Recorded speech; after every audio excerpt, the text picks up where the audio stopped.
은혜와 평강이 여러분들과 함께 하시기를 바랍니다. 아멘. 세상 사는데 얼마나 힘이 듭니까? 그러나 여러분들이 계셔서 대한민국이 행복하고 영락교회가 행복하고 우리 모두가 다 행복합니다. 우리 시편 말씀 가운데 보면은 거듭거듭해서 이러한 말씀이 나오는데 우선 그 시편 42편 그냥 여러분 참고만 하세요. 제가 42편 11절 말씀 한번 읽어보겠습니다. 내 영혼아 내가 어찌하여 낙심하니요 어찌하여 내 속에서 불안해하는고 너는 하나님께 소망을 두라. 그가 나타나 도우심으로 말미암아 내 하나님을 여전히 찬송하리로다. 그 말씀이 또 43편에 또 나와 있습니다. 42편에 11절에 나올 그 43편에 5절에 보면은 똑같은 말입니다. 내 영혼아 내가 어찌하여 낙심하며 어찌하여 내 속에서 불안해하는가. 너는 하나님께 소망을 두라. 그가 나타나 도우심으로 말미암아 내가 여전히 찬송하리로다. 또 45편에도 똑같은 말이 또 나옵니다. 왜 시편에 거듭거듭 이러한 말씀을 우리에게 주셨는가? 여러분 한번 생각해 보시기 바랍니다. 이로운 세대를 살아나갈 때에 세상에 우리가 소망 둘 것이 없어요. 세상에 하나님께 소망을 두기만 하면은 요 하나님께서 나타나서 여러분들의 능력에 오른손을 붙잡아 주시고 여러분들에게 하나님의 영을 부어 주실 줄로 믿습니다. 저도 그렇고 우리 모두가 다 부족한 사람들입니다. 의인은 없나니 한 사람도 없다 하고 있습니다. 모든 사람이 죄를 범하였기 때문에 하나님의 영광에 이르지 못한다 말씀하셨습니다. 그런데 하나님께서 우리가 하나님 앞에 나와서 예배 드릴 수 있는 모든 여건을 허락해 주신 하나님께 우리가 감사드려야 되고 어떻게 나올 수 있었는가를 알고 예배 드리는 것이 중요합니다. 전에 우리는 택한 민족이었어요? 이방인이었어요? 이스라엘 민족이었어요? 이스라엘 민족 한번 들어보세요. 이스라엘 민족. 물론 다 올라가면 다 우리나라 노아의 자손들이죠. 노아 홍수 때 다 멸망하고 나서 노아의 8식구만 살았잖아요. 노아의 자손들이겠죠. 그런데 우리는 이방인 취급을 받았고 성전에 들어갈 수 있었어요? 없었어요? 성전에 들어갈 수도 없었고 성전 뜰에는 들어갈 수 있었어요? 없었어요? 혹 선택받아가지고 사역하러 이방인들 가운데 몇 명은 들어갈 수 있었습니다. 그런데 성소에도 못 들어가던 저희들 지성소에는 누가 들어갔어요? 제사장이 들어가요? 제사장은 못 들어가요. 누가 들어가요?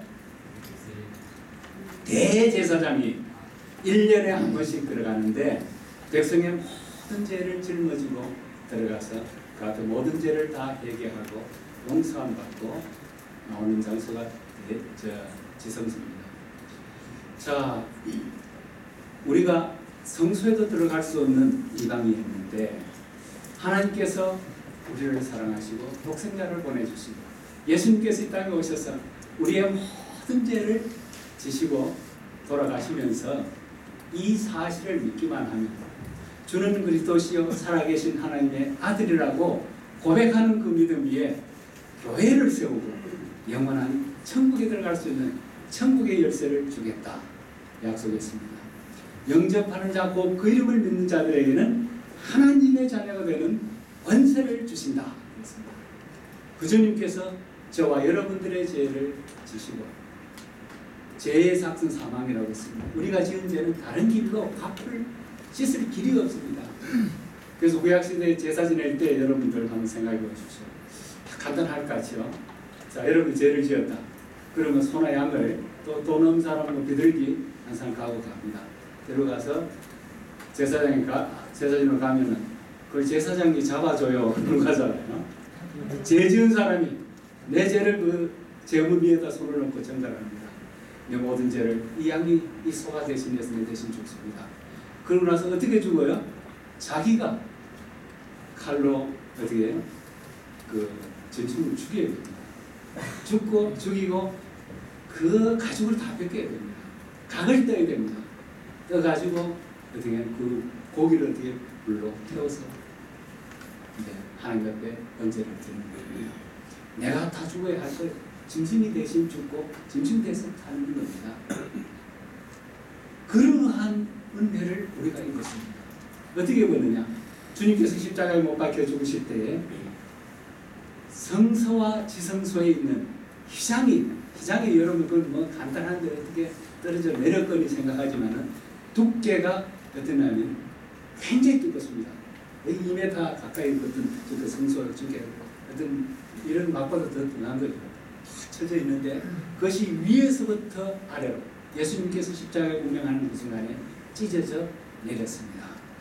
내려져서 대제사장이 1년에 한 번씩 들어가서 드리던 예배 장소에 이제 여러분들이 여기 왔습니다. 와서 예배 드릴 때 거룩하신 하나님 존전에서 예배 드릴 수 있는 은혜를 더 입은 분들이 저와 여러분들입니다.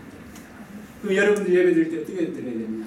대제사장이 지성소에 들어갈 때 그냥 덜렁덜렁 걸어 들어가가지고 뭐 도덕제 시해가지고 그런 예배를 드렸을까요? 만약에 자기의 죄를 요만큼도 회개하지 않고 남아있으면 들어가면은 직사합니다. 직사.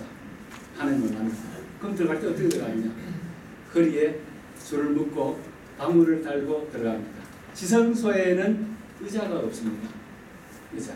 여러분 예배 드릴 때 사실 여기 편안하게 의자에 앉아가지고 드리는데 예배 드릴 때는 무릎 꿇고 하나님 앞에 경배하며 겸손하게 드려야 됩니다. 죽을 자리에 나왔는데 석고대죄해야 될 텐데 의자에 앉아가지고 이슬이 다리 꼭 앉아가지고 졸면서 그냥 한다 예배 드린다 즉사하는 사람들이 즉사하는 사람. 근데 하나님의 은혜로 이 자리에 나왔다. 그 은혜가 얼마나 감사합니까? 그 은혜를 생각하면서 하나님 앞에 예배 드릴 때 하나님께서 여러분들과 함께 하시고 하나님의 영이 여러분들 가운데 임하실 줄로 믿습니다. 모세도 처음에 물 받을 때 그랬습니다. 가서 이제 불꽃 가운데 불은 붙었는데 달이 나무 자체는 타지 않고 불은 계속 있는데 가까이 가니까 뭐라고 그럽니까? 하늘에서 음성이 모세야 모세야 내가 선 땅은 거룩한 땅이니 내 발에 신을 벗어버리라. 신을 벗어라. 금승을 들려줬습니다. 왜? 요 하나님은 거룩한 하나님입니다. 거룩한 하나님 앞에 갈 때는 어떻게 해요? 세상에 오염된 모든 것을 벗어버리고 나가야 됩니다. 신발을 벗는다는 것은 종을 볼 때 신발이 없었습니다. 주님, 종이 여기 나왔나이다. 엎드려서 나옵니다. 자, 여러분들이 시간 예배 드릴 때에 세상에 밟고 다니던 그 온갖 더러운 제약에 물든 신발들, 마음들, 몸과 마음들 어떻게 벗어야 돼요? 안 그러면 나는 의인이다 하고 꼿하게 고개 들고 나와서 예배 드려야 되겠습니다. 이 시간 여러분들 예배 드릴 때 세상에 오염된 모든 신발들을 벗어버리기를 바랍니다. 시기 질투 미움의 신발들을 벗어버리고 예배 임하시기 바랍니다. 거룩한 옷을 입고 주님의 은혜를 덧입고 나가서 하나님 앞에 예배드리는 귀한 시간 되시기를 바랍니다. 그때 하나님께서 하나님의 음성을 들려주실 줄로 믿습니다. 이 시간 시편 92편 보시면 같이 다 보셨죠? 이거 순서되어 있습니다. 같이 읽겠습니다. 12절 시작.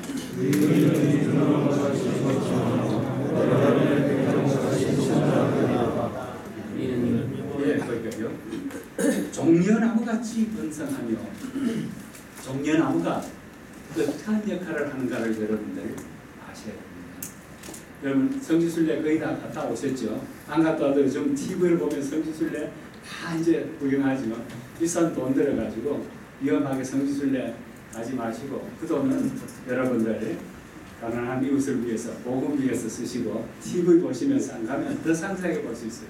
저는 불행하게도 80년도에 국가에서 이제 그 납세자 모임 납세자 잘 성실하는 사람들 이런 사람들 해가지고 그 산업시찰하는 케이스가 있었어요. 그래서 한 달 동안에 유럽을 다니면서 거기까지 갔다가 성지순례 안 하고 올 수 없잖아요. 그런데 이제 그 중동 전쟁이 일어난 이후이기 때문에 굉장히 살벌할 때입니다. 조심조심해서 목숨을 담보로 하고서 거기 들어가서 이제 봤습니다. 가서 자세히 보니까 이스라엘 땅이 17땅 이외에는 전부 다 척박한 땅이에요. 거의 뭐 쓸 수 없는 땅이에요. 그런데 왜 그 땅이 젖가꿀이 흐르는 땅이라고 했을까? 젖가꿀이 흐르는 땅. 물론 양을 치니까 젖이 많이 나오겠죠. 왜 꿀이라고 했을까? 꿀이 흐르는 땅이라고 했을까? 이해가 되지 않았습니다. 근데 제가 거기 가서 보니까 한 가지 중요한 것을 깨달을 수 있었습니다. 물론 제가 오늘 이 자리에 설교하는 말씀 가운데는 대부분이 목사님들을 통해서 설교를 통해서 들은 것이고 배운 것이고 성경을 통해서 배운 것이고 현지를 다니면서 듣고 보고 배운 것인 줄 그것을 여러분들에게 고백합니다. 척박한 땅에 옥토로 만들려면 어떻게 하냐면 종려나무를 심어야 합니다. 종려나무. 그 종려나무는 그럼 어떤 역할을 하느냐? 콩가루에 속하는 식물입니다. 종려나무가. 그런데 이 종려나무가 여러분들 그 콩 심어본 분 계세요? 콩은 뭐 밭두개 심든 논두개 심든 아무데 심든 비를 앉아도 콩이 잘 됩니다. 그 다음 콩 심은 곳에 또 다음에 곡식을 심으면은 곡식이 잘 돼요. 비를 앉아도. 왜 그러냐? 콩가루에 속하는 식물들은 어떠냐면 우리 하나님께 이 천지를 만물을 창조하실 때 산소 몇 %요? 산소 23%, 질소 몇 %? 76%, 기타 1%. 그죠? 그런데 질소는 뭐 하는 거예요? 여러분 비료의 3대 요소 한번 들어보세요. 우리 박태영 목사님이래 3대 요소가 뭐예요? 비료의 3대 요소. 질소, 인산, 가리. 예? 질소는 뭐냐면은 공기에 중에 있는 질소를 뽑아가지고 비료를 만드는 겁니다. 76%. 그럼 설악산이라든가 어떤 돌 많은 산에 한번 가보셨죠? 흙 한 줌 없는데 돌 틈에 흙이 없잖아요, 그죠? 그런데 어떻게 나무가 살아서 있을까? 또 그 첩첩 산 중에 비료를 안 주는데 어떻게 나무가 힘을 살아나가실까? 한번 생각해 보셨어요? 그는 공기 중에 있는 질소를 뽑아가지고 뿌리에 저장하고 또 이슬이 왔을 때 이슬을 어떻게 축적해가지고 굶고 그래서 이제 그래 살아나가는데 질소는 3대 요소 중에 하나입니다. 3대 요소입니다. 인산은 뭐냐면 인인데 노아 홍수 때에 동식물들이 많이 죽었잖아요. 동물들이 매몰됐잖아요. 그래서 거기서 기름도 나오고 인이라는 게 나옵니다. 호주 지역에 가면 뭐 인이 지천에 깔려가지고 그냥 이렇게 흙바닥에 파가 모래바닥에 파가지고 가져오는데 전에 또 이제 82년도인가 또 국내산업시 차를 또 각 그 기관장들하고 이런 분들하고 같이 이제 갈 수 있어요. 남해하게 가면 그 부장이 나와서 설명을 합니다. 저는 그렇지 아닙니다. 그런데 노아 홍수 사건은 분명히 있었습니다. 거꾸로 일어나게 인이 이렇게 많이 지천에 깔리거나 뼈 같은 거 나오는데 있을 수 없습니다. 얘기를 합니다. 노아 홍수는 분명히 있습니다. 지금부터 우리 한 100여 년 전에 130년 때부터 독일의 그 탐험가가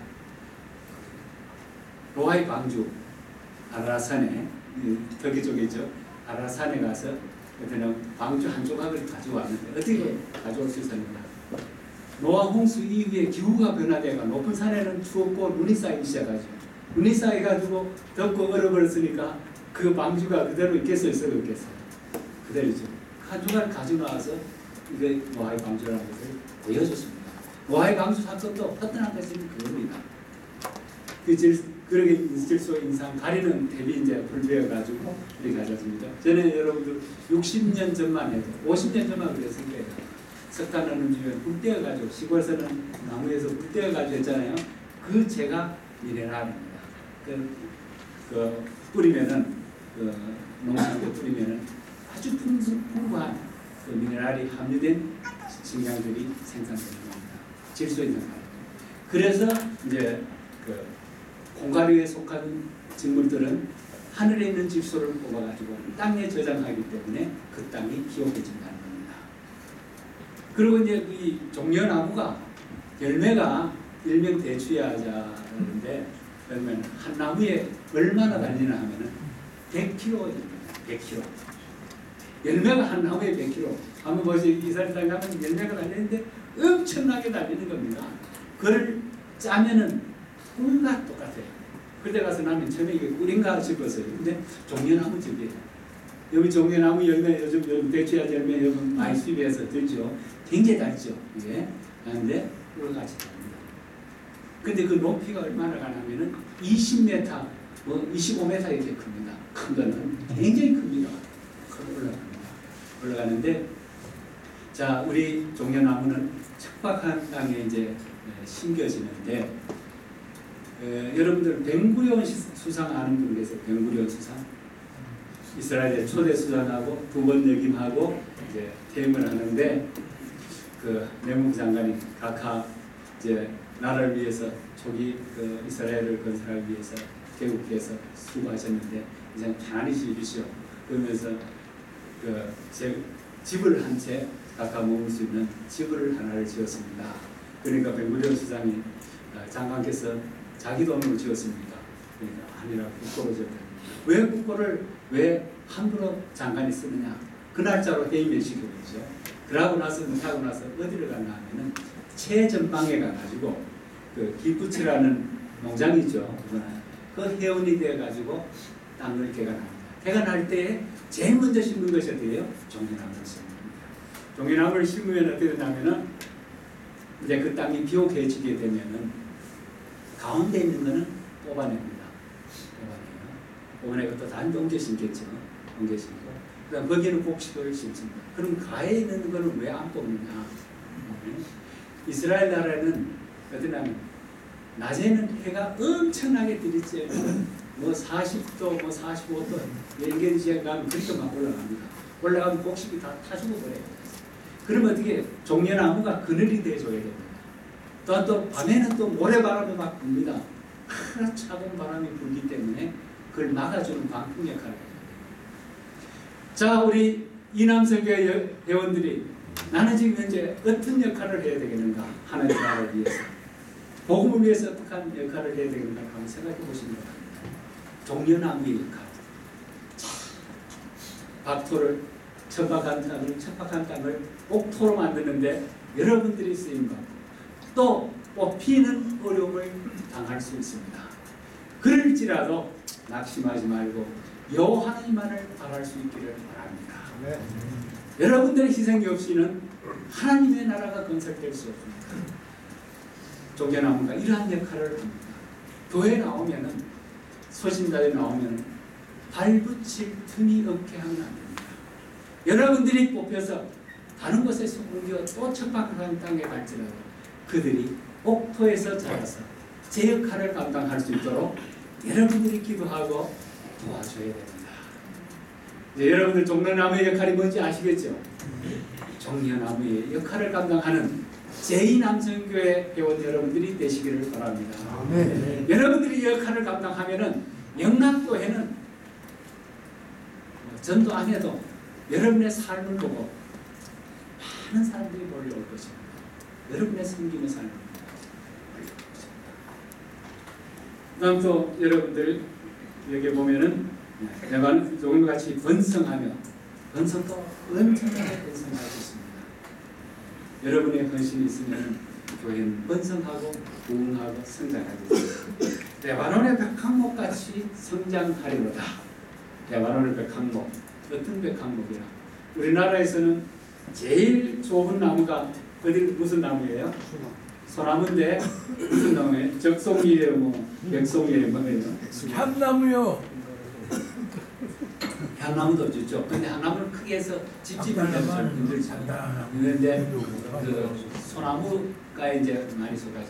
레바논의 백항목은 소나무가에 속하는데 그 우리나라에서 제일 좋은 소나무는 적송가인데 춘향목이라고 있습니다. 춘향에 가면은 경상북도 춘향에 가면 춘향목이라고 있어요.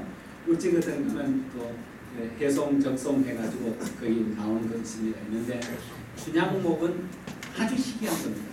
그렇기 때문에 우리나라에도 그 춘향목으로 지은 집이 한 채 있다는데 그거는 국가 어떤 그래서 이제 보호하고 있는 그런 건물이 엄청나게 비쌉니다. 춘향목은 얼마나 재질이 딱딱한지 대표집 해놓으면은 손에 가시가 입지 들어가지 않는다는 겁니다. 종이 잘 먹지 않는다는 겁니다. 레바논의 백합목이 그렇습니다. 그보다 더 낫습니다. 레바논 백합목, 레바논 그 높은 산에 눈보라를 맞으면서 바람이 그 세게 불어도 좌우로 흔들리면서 뿌리는 밑으로 내려가고 높이는 20m, 30m, 40m 쭉쭉 올라갑니다. 쭉쭉 올라가는데 그 나무 재질이 얼마나 딱딱한지 딱딱우리가 집을 짓지 못합니다. 조미 먹지를 못합니다. 근데 이 레바논의 백합목을 가지고 하나님의 전을 짓기 위해서 다윗이 어떻게 해요? 레바논의 백합목을 위해서 솔로몬이 하나님의 전을 짓게 하려 만들잖아요. 만드는데 지면은 자 요즘 최신 공법을 해가지고 집을 짓고 여러분들이 만약에 한 달도 안에 여행을 갔다 왔다 그러면은 집안에 냄새가 날까요 안 날까요? 또 뭐 곰팡이도 피고 막 냄새가 나오고 그래요. 그건 옛날에는 더 했겠죠. 근데 레바논의 백합목으로 하나님의 전을 지으면 어떠한 현상이 일어나느냐? 은은한 백합목 향기가 나서 어디 좀이 슬지 않고 보면은 아주 향기로운 그 백합목 향기를 통해서 사람들의 기분이 좋아지고 상쾌해야 됩니다. 자, 여러분들이야말로 하나님의 전을 짓는데 레바논의 백합목처럼 쓰임받을 수 있는 제목들이 될 수 있기를 바랍니다. 여러분들 만나면은 예수님 향기가 나야죠. 기쾌한 냄새, 썩는 냄새, 곰팡이 냄새가 나면 되겠어요? 레바논의 백합목처럼 그 비바람 가운데서도 쭉쭉쭉쭉 뻗어 올라가서 굳게 살고 악한 영들이 여러분들의 삶 속에 틈타지 못하도록 좀 쓰지 못하도록 집 짓지 못하도록 여러분들이 견고한 믿음을 소유할 수 있는 여러분들이 될 수 있기를 바랍니다. 네. 그래서 레바논의 백합목처럼 발육하고 성장할 수 있는 여러분들 될 수 있기를 바랍니다. 이는 여호와의 집에 심겼으며 진액이 풍족하고 빛이 청적하여 청청하여 여호와의 정직하심을 나타내십니다. 여호와의 정직하심을 나타내는 여러분들 되시기를 바랍니다.